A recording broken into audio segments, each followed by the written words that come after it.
India news के digital platform पर आपका स्वागत है और आपके साथ मैं हूं राजीव शर्मा। बात भारत की रणनीतिक तैयारियों की।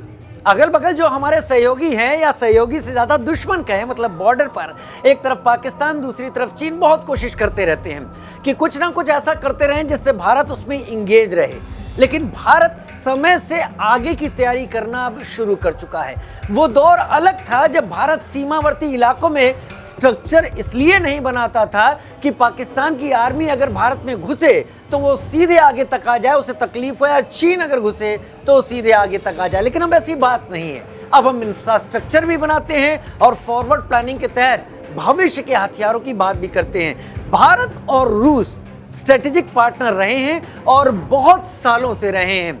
रूस चीन के भी नजदीक है, रूस पाकिस्तान के भी नजदीक है, लेकिन जब स्ट्रेटेजी आती है तो रूस वो वायदे करता है जो वायदे किसी और के साथ नहीं करता। एक हथियारों का ऐसा पंजा भारत को देने का रूस ने वायदा किया है जो अगर रूस पूरा करता है, क्योंकि वायदा रूस का है भारत का नहीं, जो रूस पूरा करता है तो भारत के पास समय से पहले वो एडवांस वेपनरी होगी जो एडवांस वेपनरी भारत खुद भी बना रहा है। लेकिन भारत क्योंकि अभी रिसर्च और प्रोडक्शन फेज में है तो उनके आते आते थोड़ा समय लगेगा। तब तक का गैप फुलफिल करने के लिए भारत को रूस ये ऑफर कर रहा है और इसमें हथियारों के पंजे में एक एक करके हम आपको बताते हैं क्या ऑफर कर रहा है।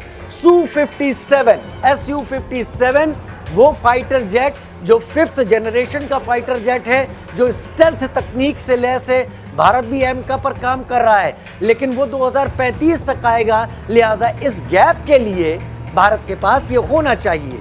अब Su-57 ऑफर किया है, इसके साथ क्या ऑफर किया है? इसके साथ ऑफर किया S-500 वो मिसाइल जो एयर डिफेंस का काम करती है और S-500 की मिसाइल को S-400 का बिग ब्रदर कहा जाता है।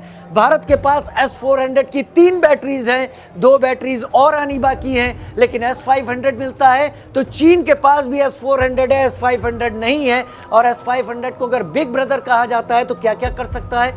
हाइपरसोनिक मिसाइल जो लास्ट फेज में इतना तेज अटैक करती है कि उन्हें इंटरसेप्ट करना मुश्किल होता है, उनको भी इंटरसेप्ट करेगा। ICBM इंटरकॉन्टिनेंटल बैलिस्टिक मिसाइल्स को भी इंटरसेप्ट करेगा और लो ऑर्बिट सैटेलाइट को भी S-500 निशाना बना देगा। इसके साथ Tu-160 स्ट्रेटेजिक बॉम्बर, ये इस तरीके के विमान होते हैं जो बहुत ऊंचाई पर जाते हैं और बड़े बमों को आसानी से गिरा देते हैं बिना नजर में आए हुए। इनकी ऊंचाई के चलते ही ये ट्रैक करने में अभेद्य हो जाते हैं क्योंकि उतनी ऊंचाई तक फाइटर एयरक्राफ्ट भी नहीं जाते, बड़े बमों को लेकर जाते हैं। इसलिए जब ये अपना टारगेट सेट करते हैं तो डिजास्टर होना तय है।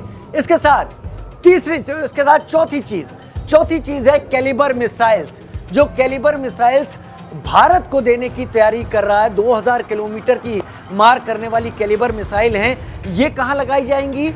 6 किलो क्लास की पनडुब्बियों में।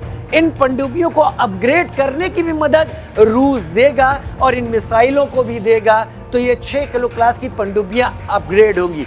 इसके साथ एक अकुला क्लास की परमाणु पनडुब्बी किराए पर देने की बात रूस कर रहा है, जो किराए पर भी देने की बात देश नहीं करते हैं।